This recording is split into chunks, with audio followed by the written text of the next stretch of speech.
Assalamualaikum warahmatullahi wabarakatuh. Yang terhormat, Bapak Bambang Suprayitno, selaku dosen pengampu mata kuliah mikroekonomi, dan teman-teman yang saya banggakan. Pada kesempatan kali ini, kelompok kami akan mempresentasikan mengenai teori produksi. Sebelum kita mulai presentasi, perkenalkan nama anggota kelompok kami. Yang pertama, ada saya sendiri, Apriana Puspita Dewi dengan NIM 1055. Yang kedua ada Fajar Saputra dengan NIM 1065. Dan yang ketiga ada Martiandini Zahrotul Asyanti dengan NIM 1066. Materi pertama yang saya sampaikan adalah mengenai fungsi produksi.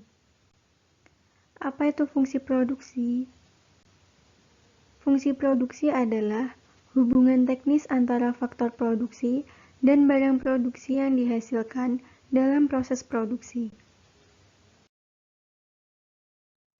Pada faktor produksi, kita kenal dengan istilah input. Sedangkan jumlah produksi yang dihasilkan disebut output. Untuk faktor produksi atau input dibagi menjadi dua. Yang pertama, ada input variabel. Input variabel adalah jumlah masukan yang berubah-ubah dan biasanya dibuat untuk jangka waktu pendek.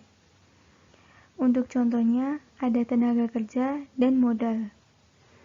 Yang kedua ada input tetap. Input tetap adalah jumlah masukan yang tetap atau tidak berubah-ubah. Biasanya dibuat untuk jangka waktu panjang. Contohnya, teknologi dan kekayaan alam. Sebagai contoh dari suatu fungsi produksi adalah jumlah padi yang dihasilkan merupakan fungsi luas tanah dan tenaga kerja. Padi di sini merupakan output atau hasilnya, dan tanah sebagai input tetapnya, sedangkan tenaga kerja dianggap sebagai input variabel. Fungsi produksi dinyatakan dalam Q atau quantity, diartikan sebagai output sama dengan fungsi L, labor atau tenaga kerja, K, kapital atau modal, R, resource atau kekayaan alam, dan yang terakhir ada teknologi atau T. Jadi, besar kecilnya output yang dihasilkan tergantung dari besar kecilnya input yang digunakan. Materi selanjutnya yang akan saya sampaikan adalah mengenai teori produksi. Teori produksi dibagi menjadi dua.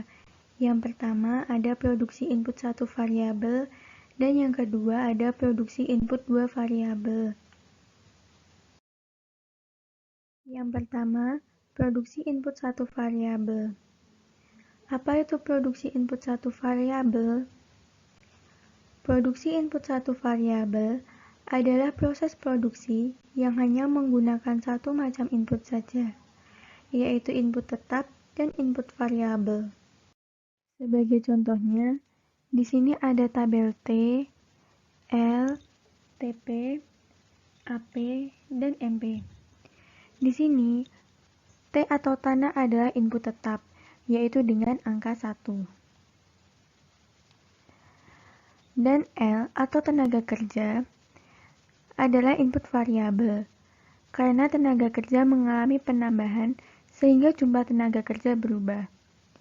Dari satu tenaga kerja, ditambah satu tenaga kerja akan menghasilkan dua tenaga kerja, begitupun seterusnya. Untuk materi selanjutnya, menjelaskan mengenai total produksi. Total produksi adalah total barang atau jasa output yang bisa dihasilkan dengan sejumlah input tertentu. Dengan input tetap 1, dikerjakan oleh satu tenaga kerja, akan menghasilkan 3 output. Selanjutnya, jika input variabel mengalami penambahan yaitu menjadi 2 tenaga kerja, akan menghasilkan 7 output. Begitupun seterusnya sampai pada titik maksimum output, yaitu pada output 38. Tetapi, Ketika terjadi penambahan faktor produksi lainnya, justru akan mengurangi jumlah produksi yang sudah mencapai titik maksimum. Total produksi ditulis dengan output sama dengan total produksi sama dengan quantity. Yang selanjutnya, mengenai produksi rata-rata atau average product. Produksi rata-rata adalah rata-rata output yang dapat dihasilkan dengan menggunakan sejumlah input tertentu. Dirumuskan dengan AP sama dengan TP dibagi L. Mengapa dituliskan 0? Karena TP tidak menghasilkan produksi. Untuk contoh selanjutnya adalah 3 dibagi 1 sama dengan 3. Begitupun seterusnya. Yang terakhir mengenai marginal product. Marginal product adalah tambahnya produksi yang disebabkan oleh adanya tambahan satuan-satuan faktor produksi tenaga kerja. Marginal product dirumuskan sebagai MP sama dengan delta TP dibagi delta L. Delta TP didapatkan dari produk yang dihasilkan oleh tenaga kerja yang baru, dikurangi dengan produk yang dihasilkan sebelum tenaga kerja mengalami penambahan. Untuk delta L, didapatkan dari penambahan tenaga kerja baru, dikurangi sebelum terjadinya penambahan tenaga kerja. Jadi, total produksi 3 dikurangi total produksi 0 dibagi dengan tenaga kerja 1 dikurangi tenaga kerja 0 sama dengan 3. Begitupun seterusnya. Bisa dilihat dari kurva. Mula-mula, total produksi mengalami peningkatan sampai pada titik maksimum. Setelah itu, total produksi mulai menurun. Begitupun kurva AP dan MP. Mula-mula, AP mengalami peningkatan sampai pada titik maksimum. Kemudian, kurva mengalami penurunan. Dan yang terakhir adalah MP. MP mengalami peningkatan sampai pada titik maksimum, kemudian menurun, dan semakin menurun terus sampai pada titik 0 pada saat total produksi mencapai titik maksimum. Marginal product. Marginal product dibagi menjadi dua. Yang pertama, ada increasing marginal product. Increasing marginal product adalah kenaikan jumlah produk marginal karena penambahan dari satu unit input variabel dan penambahan total produksinya, di mana nilai marginal produknya selalu bertambah atau naik. Yang kedua, ada decreasing marginal product. Decreasing marginal product adalah penurunan jumlah produk marginal karena unit input variabel yang selalu bertambah, sedangkan total produksinya telah mencapai batas maksimum, jadi nilai total produksinya sudah tidak bisa bertambah. Bisa dilihat pada tabel MP berikut ini. Angka 3 hingga 7 adalah increasing marginal product. Karena angka tersebut mengalami pertambahan atau mengalami peningkatan, yaitu dari angka 3 hingga titik maksimum yaitu angka 7. Untuk angka 6 hingga min 6 adalah decreasing marginal product. Karena angka tersebut mengalami penurunan, yaitu dari angka 6 hingga min 6, dan mencapai titik 0. Untuk penurunan nilai marginal, ada landasan ilmu hukum ekonomi, yaitu the law of diminishing marginal return. Hukum ini menyatakan, jika kita menambah terus-menerus salah satu unit input dalam jumlah yang sama, sedangkan input yang lain tetap, maka mula-mula akan terjadi tambahan output yang lebih dari proporsional atau increasing return. Tapi, pada titik tertentu, hasil lebih yang kita peroleh akan semakin berkurang atau diminishing return. Materi selanjutnya adalah mengenai tahapan fungsi produksi. Tahapan fungsi produksi dibagi menjadi 3 tahapan. Yang pertama, tahap 1. Tahap 1 dibatasi dari titik asal atau 0 sampai titik maksimum produksi rata-rata, yaitu pada saat produksi marginal sama dengan produksi rata-rata. Tahap kedua, tahap 2 ini dibatasi oleh titik pada saat produksi rata-rata mencapai titik maksimum sampai pada saat produksi total mencapai maksimum, atau pada saat produksi marginal sama dengan 0. Untuk tahap ketiga, tahap ini setelah produksi total menurun terus-menerus. Supaya lebih jelas mengenai tahapan fungsi produksi, saya akan menjelaskan dengan kurva berikut ini. Untuk tahapan pertama, dibatasi dari titik asal, yaitu 0, sampai pada titik maksimum dari AP. Wilayah inilah yang disebut tahapan pertama. Untuk tahapan kedua, dibatasi dari titik maksimum dari AP sampai pada titik maksimum pada TP, atau pada saat marginal sudah di titik 0. Di wilayah inilah yang disebut tahapan kedua. Untuk tahapan ketiga yaitu pada saat TP sudah mulai menurun. Nah, di wilayah inilah tahapan ketiga. Untuk materi selanjutnya akan disampaikan oleh teman saya. Selanjutnya yaitu produksi jangka panjang dengan dua input variabel. Yang pertama, long run case atau produksi jangka panjang. Produksi jangka panjang yaitu suatu proses produksi di mana semua faktor produksi dapat diubah-ubah atau produksi bersifat variabel. Jadi dalam produksi jangka panjang, semua faktor produksinya dapat diubah-ubah.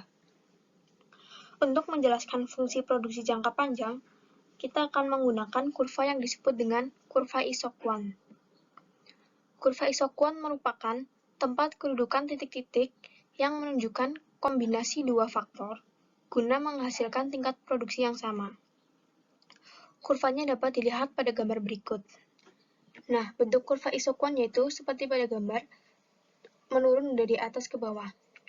Pada kurva tersebut, kita menggunakan dua faktor produksi yaitu T untuk tanah dan L untuk labor atau tenaga kerja.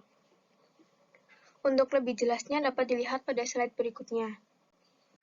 Contohnya yaitu, kita asumsikan bahwa suatu perusahaan menghasilkan output, kita sebut Q, dengan menggunakan dua input variabel. Kali ini kita menggunakan input kapital atau modal dan labor atau tenaga kerja. Sehingga fungsi produksinya dapat dituliskan dengan Q sama dengan F, K, L. Pada slide sebelumnya telah dijelaskan bahwa kurva Isoquant merupakan kombinasi dari dua faktor produksi untuk menghasilkan output yang sama. Kali ini kita menggunakan faktor produksi kapital dan labor. Kombinasinya yaitu misalkan kita menggunakan kapital sejumlah 5 dan labor sejumlah 2, maka kita akan menghasilkan output sejumlah 90. Selanjutnya, apabila kita menggunakan kapital sejumlah 3 dan labor sejumlah 3, maka akan menghasilkan output sejumlah 90. Dan apabila kita menggunakan labor sejumlah 5, kapital sejumlah 1, maka juga akan menghasilkan output sejumlah 90. Seperti dapat dilihat pada kurva IS3. Nah, titik A, B, C ini menunjukkan bahwa kombinasi tersebut menghasilkan output yang sama, yaitu 90. Contoh selanjutnya yaitu apabila kita mengkombinasikan labor sejumlah 3 dan kapital sejumlah 1, maka akan menghasilkan output sejumlah 55. Selanjutnya apabila kita menggunakan kapital sejumlah 3 dan labor sejumlah 1, maka akan menghasilkan output 55 juga, seperti pada kurva IS1 ini. kurva tersebut juga menghasilkan bahwa outputnya menghasilkan output yang sama, yaitu sejumlah 55. Begitupun juga pada IS2. Pada IS2 juga menunjukkan bahwa outputnya sama, yaitu 75. Selanjutnya, karakteristik kurva isokuan. Karakteristik yang pertama, kurva isokuan sama dengan kurva indiferen, yang menurun dari kiri atas ke kanan bawah. Ciri yang selanjutnya yaitu kurva isokuan cekung terhadap titik nol. Dua buah atau lebih isokuan tidak saling berpotongan, seperti pada gambar. IS1, IS2, dan IS3 tidak saling berpotongan. Ciri yang selanjutnya yaitu kurva isokuan yang lebih tinggi menunjukkan output yang lebih tinggi. Misalnya seperti pada gambar. Pada IS3 menunjukkan Q sejumlah 90 dan IS2 menghasilkan Q sejumlah 75. Artinya, IS3 menghasilkan output yang lebih tinggi daripada IS2 dan IS2 menghasilkan output yang lebih tinggi daripada IS1. Sehingga kurva isokuan ini bersifat transitif. Ciri yang terakhir yaitu kemiringan isokuan menunjukkan MRTS atau Marginal Rate of Technical Substitution. Nah, MRTS menunjukkan jumlah di mana variabel K dapat berkurang ketika kita menambah satu input variabel lain agar output tidak berubah. Misalnya, awalnya kita menggunakan variabel K sejumlah 3 dan variabel L sejumlah 1. Nah, apabila kita menambah variabel L sejumlah 3, maka kita harus menurunkan input K menjadi 1 agar menghasilkan produksi yang sama, yaitu 55.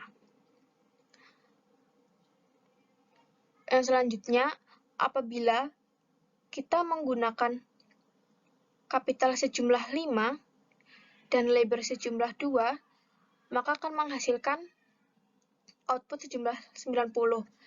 Tetapi apabila kita menambah lebar sejumlah 5, maka kita harus menurunkan kapital sejumlah 2 agar outputnya tetap sama, yaitu 90. Nah, itu yang disebut MRTS. MRTS juga disebut sebagai lereng dari kurva isokuan. Lereng dari kurva isokuan dapat dinyatakan sebagai delta K per delta L atau perbandingan antara berkurangnya jumlah kapital yang digunakan dan tambahan kerja yang digunakan. Pada kurva tersebut dapat dilihat bahwa lereng dari kurva isokuan turun dari kiri atas ke kanan bawah, yang menyebabkan MRTS-nya bernilai negatif. Perlu diingat juga bahwa perubahan-perubahan itu tidak membawa perubahan jumlah produksi total. Berarti bahwa berkurangnya produksi sebagai akibat dari berkurangnya penggunaan K diimbangi dengan bertambahnya produksi akibat dari bertambahnya penggunaan L. Dapat dinyatakan dengan delta K dikali MPK sama dengan delta L dikali MPL. Selanjutnya, fixed proportion production atau fungsi produksi proporsi tetap. Jadi, fungsi produksi proporsi tetap menyiratkan bahwa faktor-faktor produksi tetap seperti tanah, tenaga kerja, bahan mentah atau modal digunakan untuk menghasilkan kuantitas tetap dari suatu output, dan faktor-faktor produksi ini tidak dapat menggantikan faktor yang lain. Dengan kata lain, jumlah input tetap digunakan untuk menghasilkan jumlah output yang tetap. Semua faktor produksi ditetapkan dan tidak dapat disubstitusikan satu sama lain. Misalnya, ada 50 pekerja yang dibutuhkan untuk menghasilkan 500 unit produk.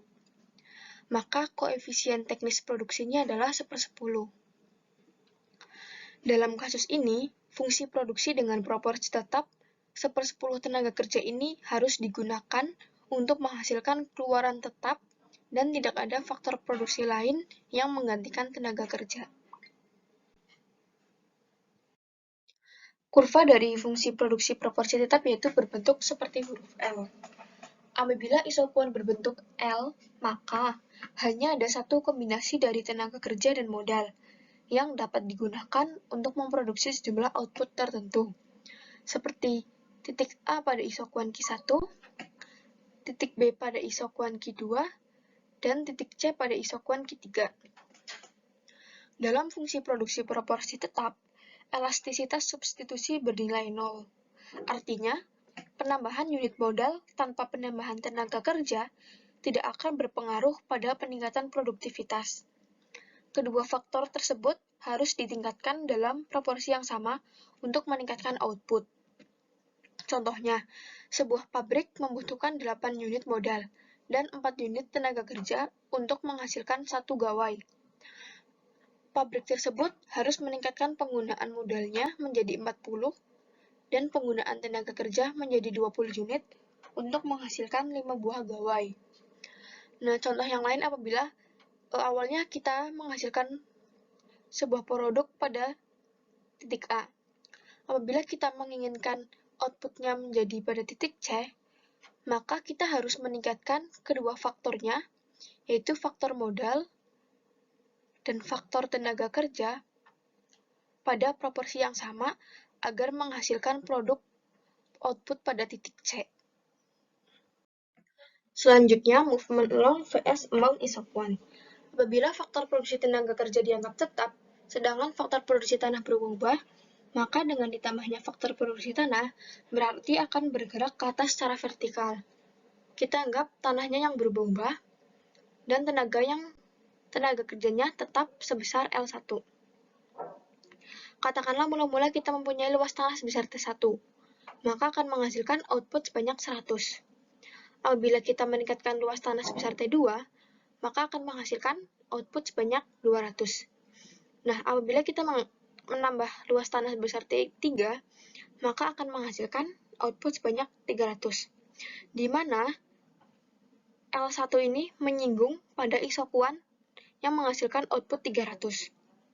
Nah, pada tahap ini merupakan tahap di mana kita telah mencapai titik maksimal penambahan tanah.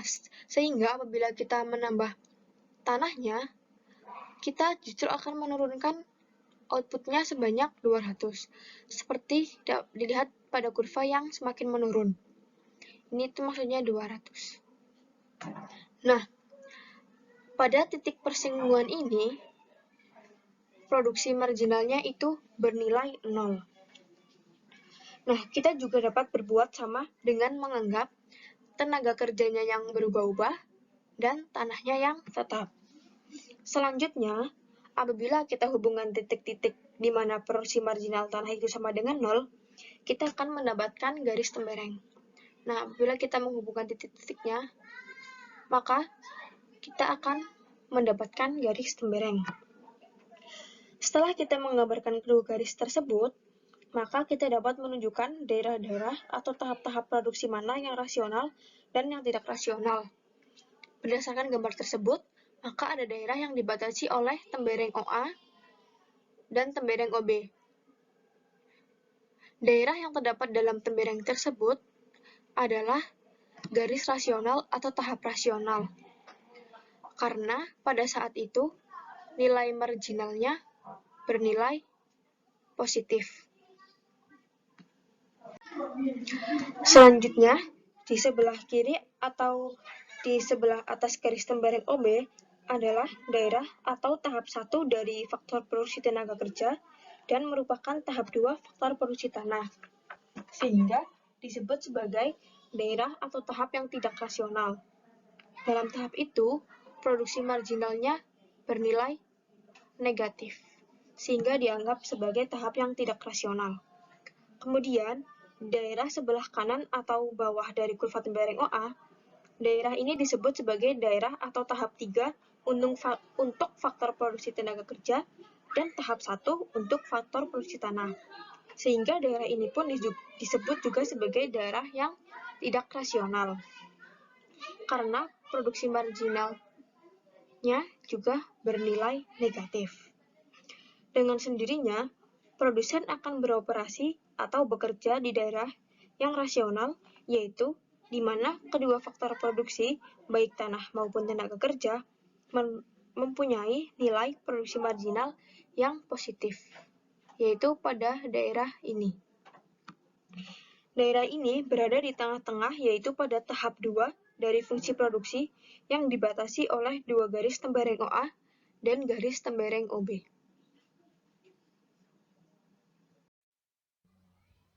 Baik, materi yang selanjutnya adalah substitution among input atau substitusi antar input. Di sini terlihat garis isobiaya dan dua persinggungan antara L dan T, yaitu pada titik A dan titik B. T di sini merupakan faktor produksi tanah dan L merupakan faktor produksi tenaga kerja. Di samping anggaran perusahaan yang dapat berubah, hal lain yang dapat berubah adalah harga faktor produksi. Dicontohkan, dengan menurunnya harga faktor produksi tenaga kerja, maka garis isobiaya berputar ke kanan dengan poros E per PT. Perputaran garis isobiaya ini akan menyinggung kurva isoproduk 2, yaitu pada titik B, yaitu pada tingkat produksi yang lebih tinggi. Terlihat bahwa dengan turunnya harga faktor produksi tenaga kerja, perusahaan menggunakan tenaga kerja lebih banyak dari 0L1 ke OL2 dan mengurangi penggunaan faktor produksi tanah dari T1 ke T2. Perusahaan lebih memilih untuk meningkatkan atau menggunakan lebih banyak tenaga kerja karena harganya yang lebih murah dibandingkan harga tanah. Dapat disimpulkan bahwa turunnya harga faktor produksi yang satu mempengaruhi penggunaan faktor produksi lain.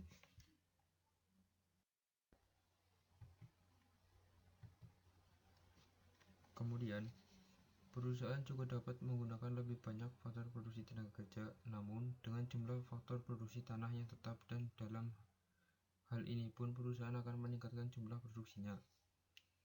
Jika yang tadi, perubahan penggunaan faktor tenaga kerja yang diikuti dengan perubahan penggunaan faktor produksi tanah, namun saat ini, ketika faktor produksi tanah yang digunakan tetap, namun penggunaan tenaga kerja berubah atau lebih banyak.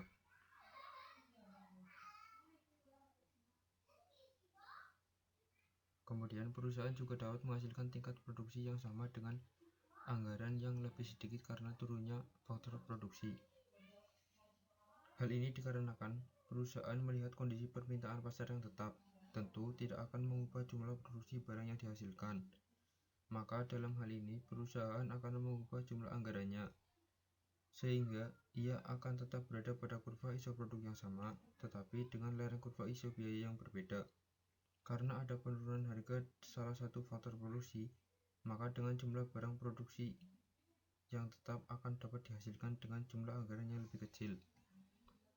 Di sini terlihat pada kurva yang titik-titik ini merupakan hasil refleksi atau perpindahan dari kurva anggaran yang satu, yaitu E per PT dan E per PL1.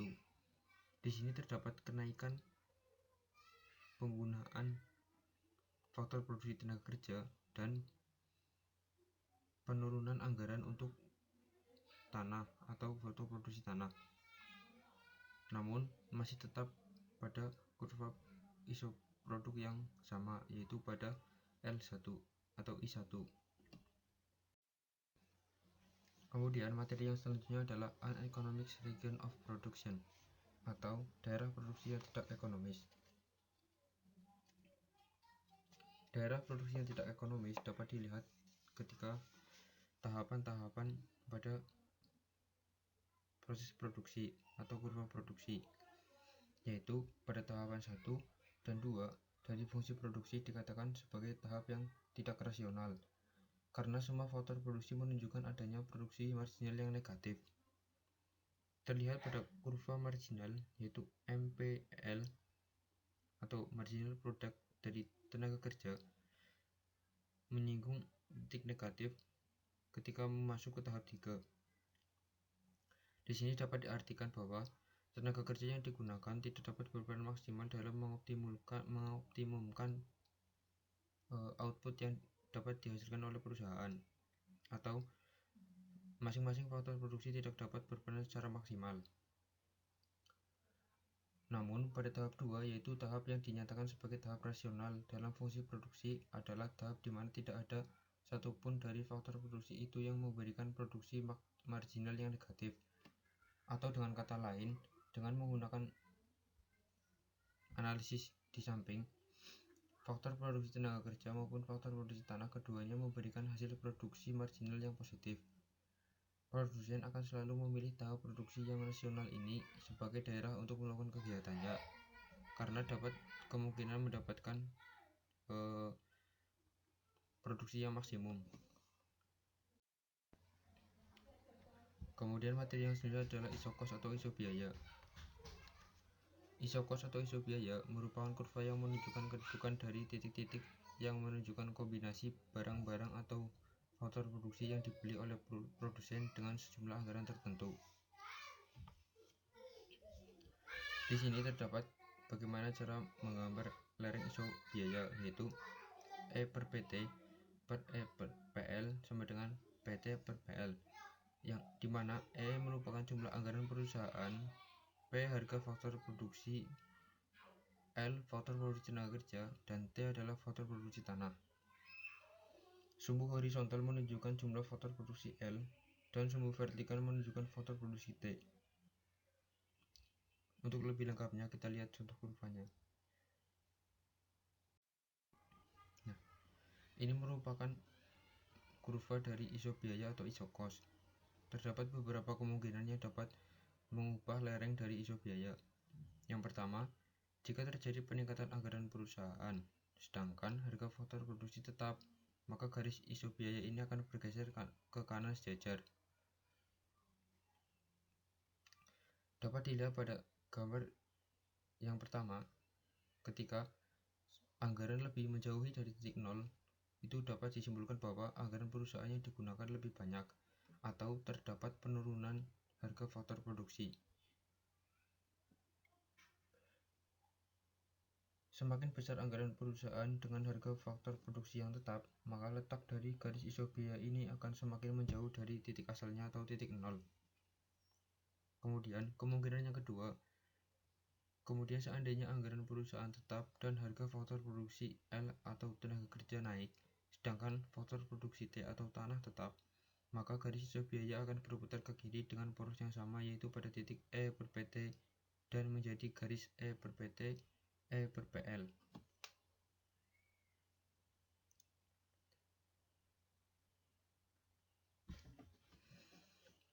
Pada gambar di bawah ini terlihat bahwa garis iso biaya mendekat ke titik nol, karena dengan anggaran yang tetap, terdapat harga faktor produksi yang naik, yaitu L atau tenaga kerja, maka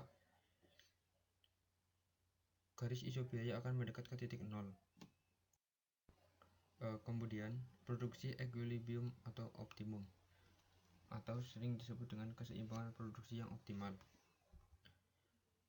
Perusahaan dikatakan menghasilkan produksi secara optimum apabila perusahaan tersebut dengan jumlah anggaran tertentu dapat menghasilkan jumlah produksi yang tertinggi, dan pada saat itu perusahaan menghasilkan dengan kombinasi faktor produksi yang paling rendah biayanya, atau least cost combination.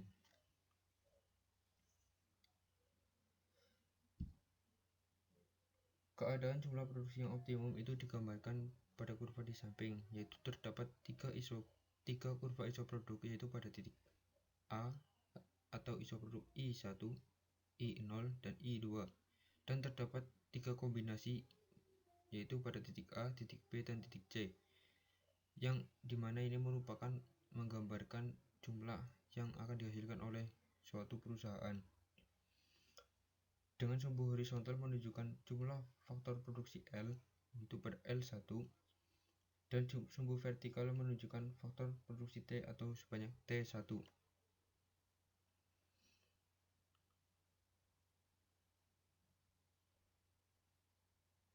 Terdapat persinggungan antara garis isobiaya dan isoproduk pada titik A.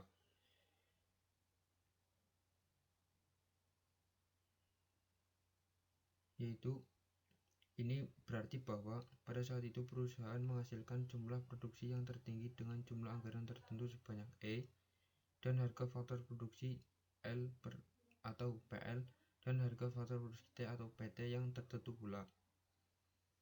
Kombinasi yang lain misalnya pada titik B tidak akan dipilih oleh perusahaan karena B ada di luar garis anggaran perusahaan atau isobiaya perusahaan, yang berarti bahwa walaupun titik B menunjukkan jumlah produksi yang lebih tinggi, tetapi anggaran perusahaan tidak cukup untuk membiayainya. Hal ini dapat disimpulkan bahwa ketika isoproduk menjauh dari titik nol, semakin jauh maka hasil produksi yang dihasilkan semakin banyak pula, tetapi masih ada atau harus mempertimbangkan kurva isobiaya dari sebuah perusahaan. Demikian pula dengan titik C. Terlihat bahwa besarnya anggaran pada kombinasi C dan kombinasi A sama saja, yaitu adanya persinggungan antara titik C dan titik A pada garis isobiaya. Hanya saja kombinasi C memberikan jumlah produksi yang lebih rendah karena terletak pada kurva isoproduk I0 yang lebih rendah daripada kurva isoproduk I1, di mana titik A berada. Kemudian, apabila terjadi peningkatan jumlah anggaran perusahaan atau E atau garis isobiayanya lebih menjauh dari titik 0 atau di atas kurva E per PT dan E per PL, sedangkan harga faktor produksi tetap, yaitu harga faktor produksi tenaga kerja tetap dan harga faktor produksi tanahnya tetap, maka ini berarti bahwa perusahaan akan mampu meningkatkan jumlah faktor produksi yang digunakan dan akan mampu pula meningkatkan jumlah produksi barang yang dihasilkan. Kedudukan perusahaan yang baru adalah pada titik persinggungan yang baru, yaitu misalkan jika kita meningkatkan anggaran sampai menyinggung kurva I2 atau isoproduk I2 dan menyinggung pada titik B, itu akan menciptakan keseimbangan yang baru di mana berarti perusahaan dapat meningkatkan hasil produksinya tetapi dengan meningkatkan anggarannya pula, dan diikuti dengan harga faktor produksi tenaga kerja dan harga faktor produksi tanah yang tetap. Baik, sekian presentasi yang kelompok kami dapat sampaikan. Mungkin apabila ada pertanyaan dapat disampaikan melalui chat atau komentar. Sekian presentasi dari kelompok kami. Apabila terdapat kesalahan dan kekurangan materi atau masih ada yang belum jelas, kami mohon maaf dan sekian. Wassalamualaikum warahmatullahi wabarakatuh.